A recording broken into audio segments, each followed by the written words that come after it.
Last week we began a new series on something that we all really want. We want to be rich.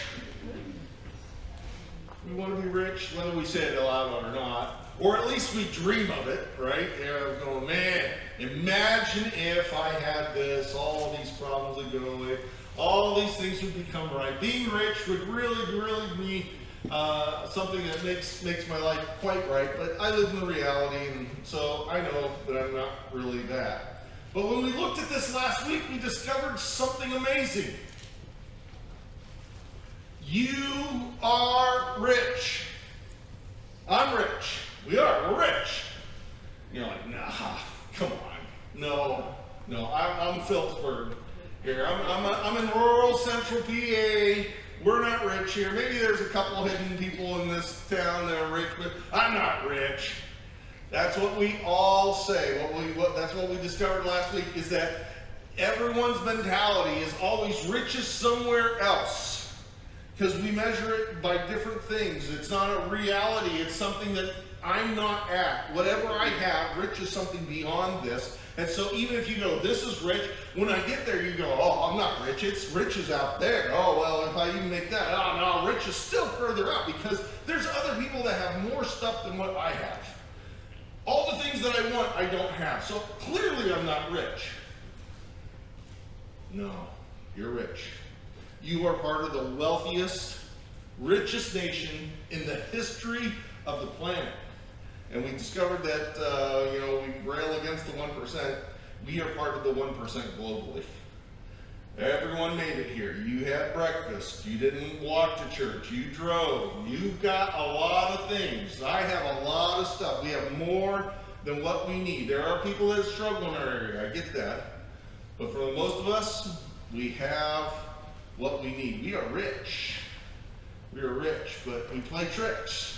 Solomon noticed this. He said, whoever loves money never has enough. Whoever loves wealth is never satisfied with their income. It's always something further out. I'm not rich where I am, but the truth of it is that we are.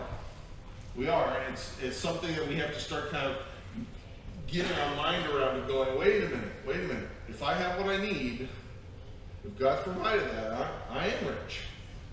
That's why Paul gave us some instructions here. That's what we looked at last week. Teach those who are rich in this world. Early Christianity didn't have Bill Gates coming on board. It was common people like us, probably even lower class than us, coming on here. He said, teach those who are rich in this world not to be proud and not to trust their money, which is so unreliable. Their trust should be in God, who richly gives us all we need for our enjoyment. So we noted that having money, having resources and wealth is not wrong. He doesn't say that's a problem. The problem is with our hearts, is when what we have, we start to go, well, that's what gives me my happiness, that's what gives me my security, or dreaming, if I don't have that, eventually I will get to the level where that will bring that. He's going, no, you got to watch it. Your trust has to be in God. Because Jesus pointed this out. He said there's a nerve built into the body that goes right from the heart right to the wallet. Right? Where our treasure is, there our heart will be also. So watch what you trust. So this is what we explored last week. We want to build off of this and go to the next verse of what Paul's teaching us. Before we do that, forget about this one. I want us to read this together here, of going, this is kind of where we came to as a conclusion. Read it with me. God has blessed me with more than I need. I'm rich, but I will not trust in riches, but in God who richly provides. It's a mentality here, right? And so Paul is going to expand on this and say, all right, what's the next step? Now I need you to observe something with me here. So if you, those that were in the First Peter Bible study, right, we're going to use our observational skills and look at this, because how they use language really matters. It brings something to light. So last week we saw command, that's actually the verb there. Command those who are rich, not to be proud. And then he doubles that up. In verse 18, he goes, command again. Not just kind of, and by the way, here's some additional thoughts, right? You know, kind of the string along of thoughts. He sets this mark of kind of going, I told you one thing last week, and now I'm going to tell you another thing. Last week we saw he was talking about what we are to be. To not be proud, to be trustful in God. This week he's going to command them to do. So this verse is switching us from going, okay, after you've got your mind and your heart set right, and that you can relate to your riches in the right way, of going, okay, I can be blessed, I can be rich, I can have resources, and know that God provided them, but they're not the thing that I trust. I have to have a different relationship with the wealth that God's given me. Verse 18 is going to go, okay, now we're going to unpack that. And he says the trick to doing this is to turn your money inside out. Turn your money inside out. Move it from going, it is a focus on me, to a focus on how does God want me to use this. God provides for me, so I can provide for my family, so that I can enjoy life. There's no problem with that. We see that in this verse, right? This isn't go live in a cardboard box. God provides for me, but it's got to be more than just about me. I have to turn my money from inside out. So let's look at what this verse says. The next verse. Command them, those rich in this world, to do good, to be rich in good deeds, and to be generous and willing to share. Pretty simple verse there, but gives us 4 definite categories, right? Here are your action steps. This is what you need to go and do. So let's unpack that here real quick. This is the whole sermon, just these 4 steps. We are told you are to go do good. Go do good. Now, this is actually a specialty word here. It's not used very often. Paul used it in one other place. It's not in a letter, but actually in the history book of the early church. He was talking to a general crowd. He wasn't at a church. He was just out in the public square, and he said this. It says, Paul speaking, in the past, God permitted all the nations to go their own ways. He was a very permissive parent for a while. He just was like, everybody do what you want. I'm not going to correct you. I'm not going to stop you. I'm going to just kind of let you do your thing. Not that it's right, but I'm going to let you do your thing. So everybody went their own way. But he never left them without evidence of himself or his goodness. That's this word, this goodness. When he says to do good, he's talking about this. To be someone that does something good for others. And so Paul gives it, for instance. For instance, God has sent you rain, good crops, gives you food, and joyful hearts. Now we might look at that list and go, well, isn't this like Paul telling church people, you know, because you believe in God and you're doing your best to live right, that God gives you... No, this is to the general crowd. This is to the nations that have gone their own way. Done their own thing. Maybe they don't even believe in God. Maybe they believe in other gods. Maybe they've lived right. Maybe they haven't. Who knows? They've gone their own way. And yet God has delivered his goodness into their life. See, this type of goodness is not dependent upon the other person doing what's right. It is based on who I am or who God is. I'm going to give these good gifts even if you've been wayward. Even if you've gone your own way, even if you don't recognize me, I'm going to give you some things. Paul's going, tell those rich in this world to do good. Not reward those that you think are deserving. Not hold your money back and go, you know what, only those that I think are worthy enough.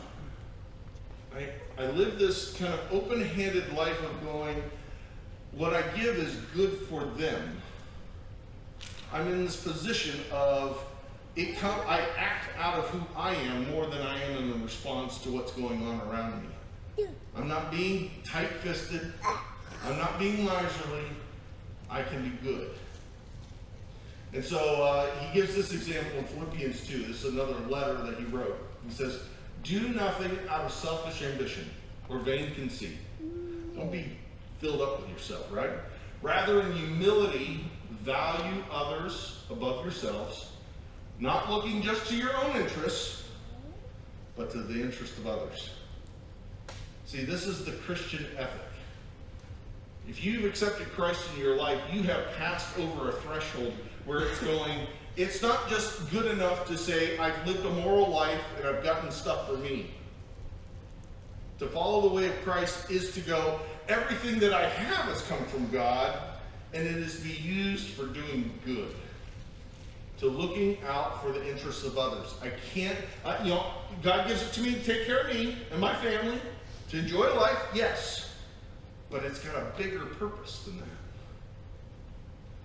I have to be paying attention to what's going on around me, whether those people are deserving or not. Now he follows up with this, he says, not to just do good, but then to be rich in good deeds. Yeah, you're rich in money, but see, that's not how God really measures this.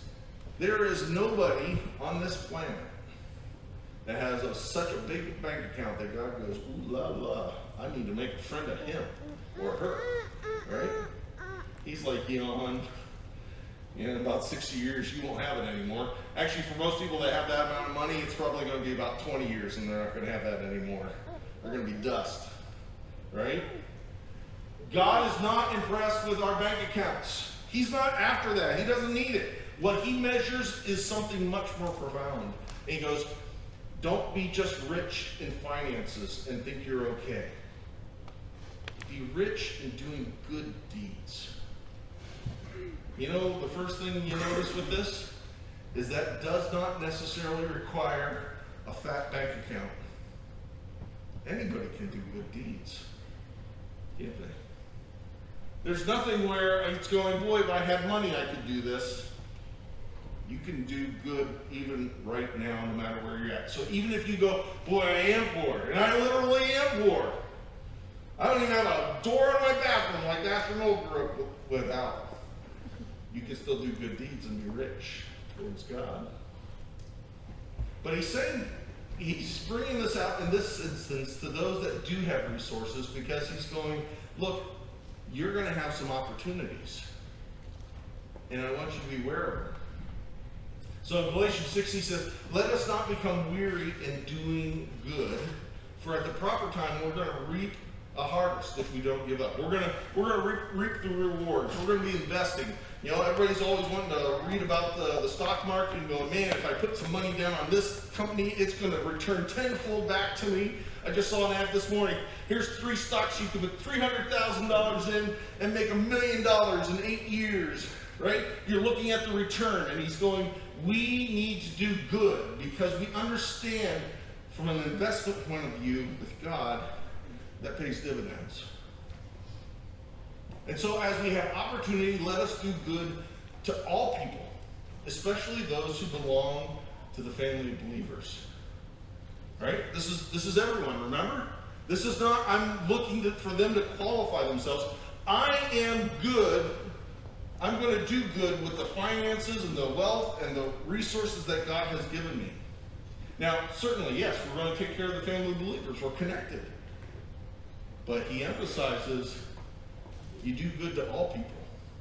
See, every group takes care of themselves. That's the necessary thing of group dynamics, right? Going, if you're in my group, I'm going to take care of you. I don't care about anybody else. But if you're in, we'll take care of you. Maybe they do a good job, maybe they don't, I don't know. But at least that's the expectation. If I'm part of something, they're going to take care of me. And so we have that. But he goes, our responsibility is to do good to all people. There's a greater purpose for the things that you have. I think the key line here is, as we have opportunity, and I think that's what's going on in this passage, is to going, okay, if you start to really get your mind wrapped around, get it off of this, well, I'm not rich, I don't have enough, this poor mentality, I'm never going to have enough, or if I really had that, then maybe I could. No, right now, right where you are, you're rich, you're able, and it goes, open your eyes to the opportunities around when we kind of go, well, I don't have enough, we close our eyes to the opportunity. He wants us to open them. We give lots of opportunities as part of this church. Not just talking about giving to the church, but things that don't end with the church. So, our number one example right now is we've got those shoe boxes out there, a whole big pile of them. If you still have some boxes, get them in. The due date's not so far off. Get them in, all right? We've been growing with those every year. That's great. We want to give you that opportunity. That's going to go to kids that you're never going to meet. But you get to be rich in good deeds. We have things all the way from here until Christmas. We're going to go through about 3 or 4 different programs.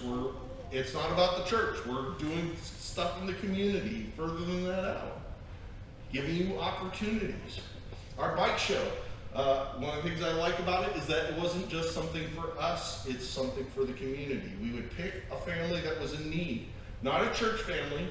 We didn't even ask if they went to church. It doesn't matter. We're to do good to all people.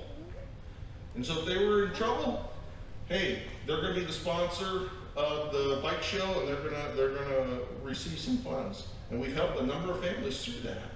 This is our DNA. This is what we do. I think it should be a rule of Christian life. It's not, but I think it should be a rule.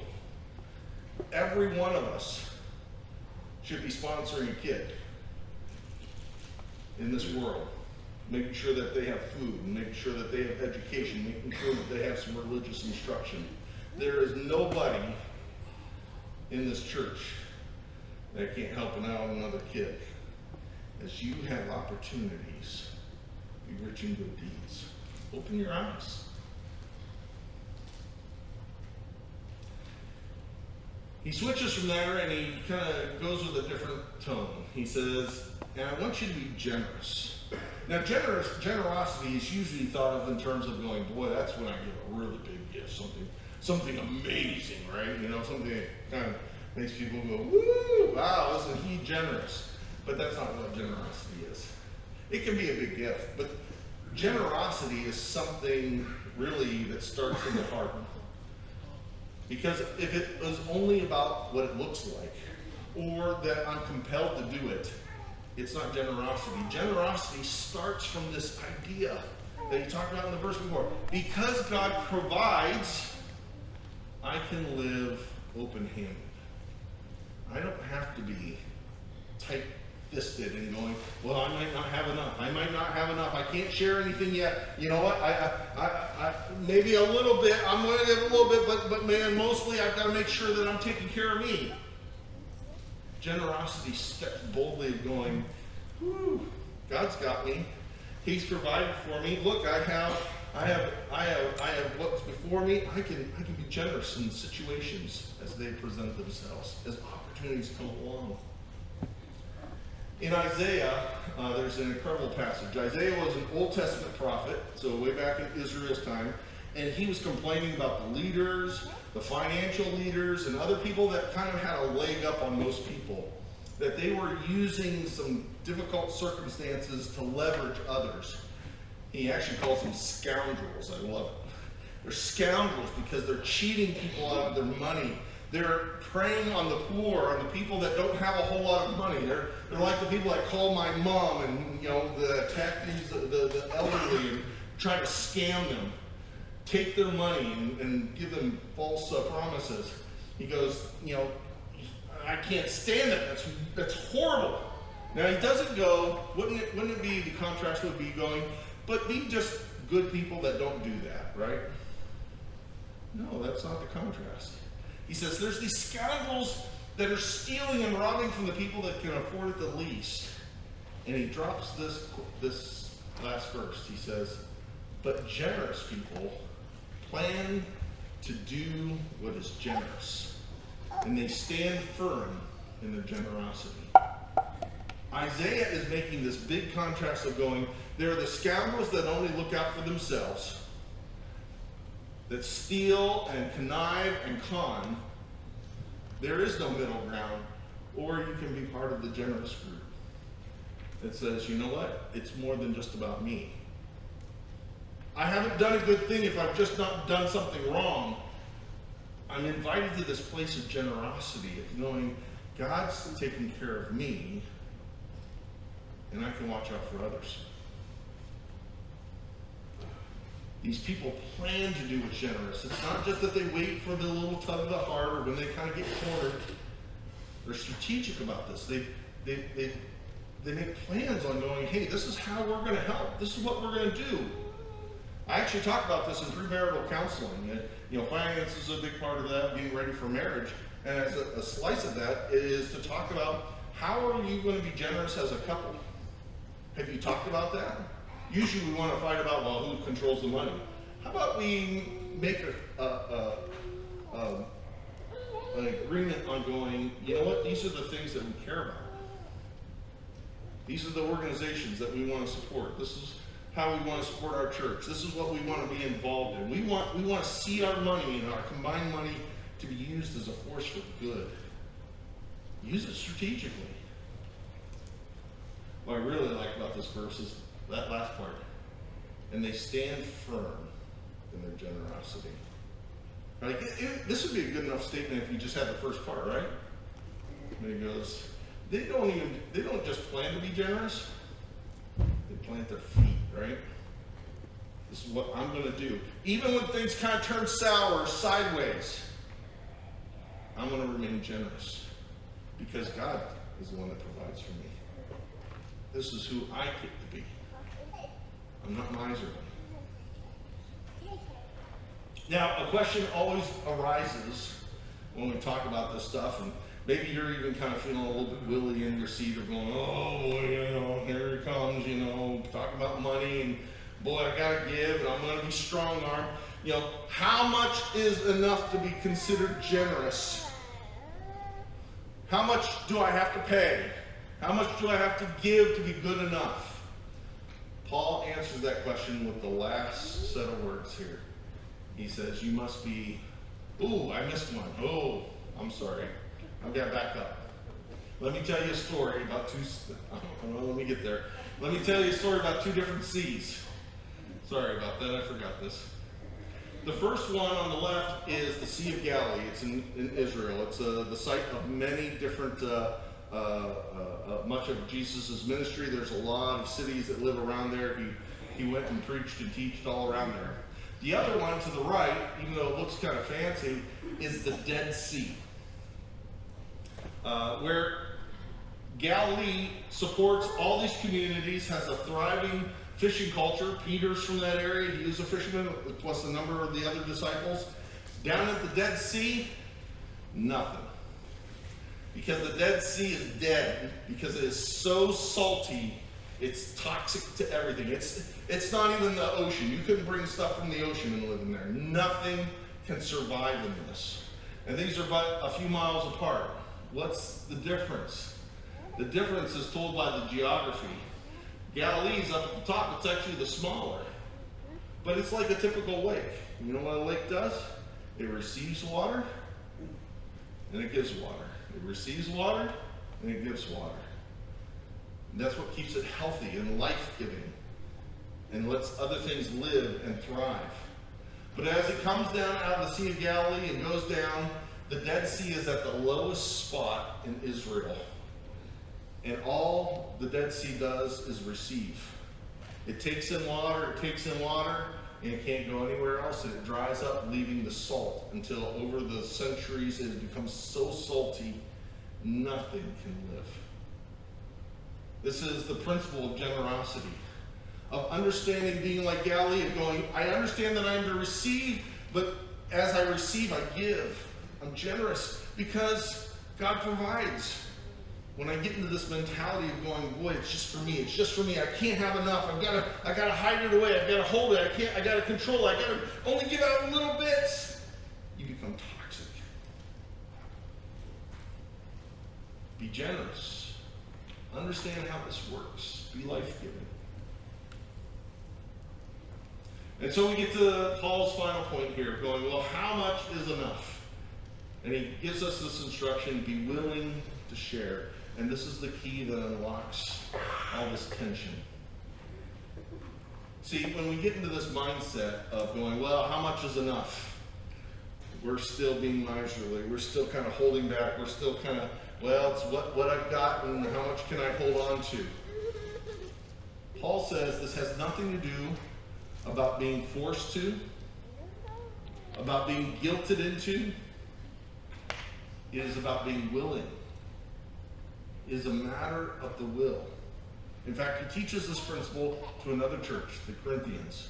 He puts it this way, and he says, each of you should give what you have decided in your heart to give, not reluctantly or under compulsion, for God loves a cheerful giver. This isn't about giving to the church. This is actually in response to an immediate need. The churches in Jerusalem were having a famine, and they were in desperate need. And so Paul was going throughout Eastern Europe, collecting from the other churches to go back and help the home churches, the mother churches. And so as he's approaching, the Corinthians went, oh, how much is this going to cost me? You know, we're not rich. We're Central PA. I ain't got no money. I can barely keep my car running, and I don't have anything, and I don't have as much as I want to, and I suppose I could give a little bit. He's like, whoa, whoa, whoa. I'm not coming demanding something. I'm giving you an opportunity. You've got to decide. That's between you and God. And understand that if you go, I don't know about that, God doesn't want your money. He doesn't need your money. What God loves is a cheerful giver, somebody that gets it and understands that going, what I have has been given to me so that I can be part of bigger things. I'm being given an opportunity. God's not the tax man coming around trying to bust your knuckles. In fact, to the Corinthians, he's going to go, hey, you know this other church? You know the one that's in a lot worse shape off than you are? You think you're poor? You know, he brings up this other church. I'm like, yeah, they ain't got nothing. They only got one car per family. We got at least 2 or 3. He writes this, he says, now in the midst of a very severe trial, their overflowing joy and their extreme poverty, it welled up into rich generosity when they heard about this opportunity. For I testify that they gave as much as they were able, even beyond their ability. It's a case study between 2 groups of Christians. One that went, I don't know if I have enough. And the others went, we get the help. And they were the poorest ones of all. They're like, yes, we get the help. No one gets to determine this. No one gets to judge this. It's for you to see and open your eyes and go, God gives me an opportunity. It's a different way for me to relate to what God has provided for me. For my family. To be enjoyed, yes. But greater purposes beyond that. And I want to do that. I want to do that thankfully.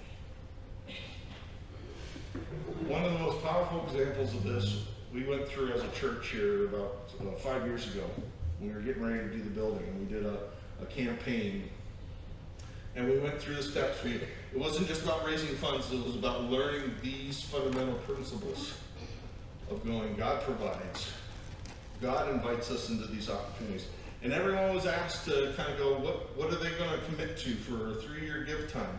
No one told anyone what to give. There was no measure. It was just you go talk to God and you find out. And we had one big dinner at the end where everyone was going to kind of go, okay, this is what we as a family are pledging to. And what was amazing about that wasn't about any dollar amount.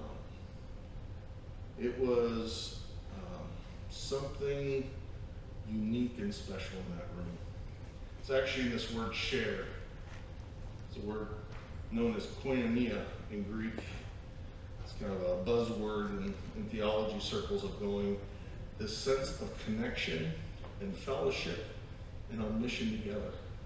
And in that room, we all made our commitments, and there was this powerful connection without anybody knowing any numbers of just going, we're all in on this. We're in this together, wherever it is. Because we've learned that God is the one that provides. He's the security, not our bank account.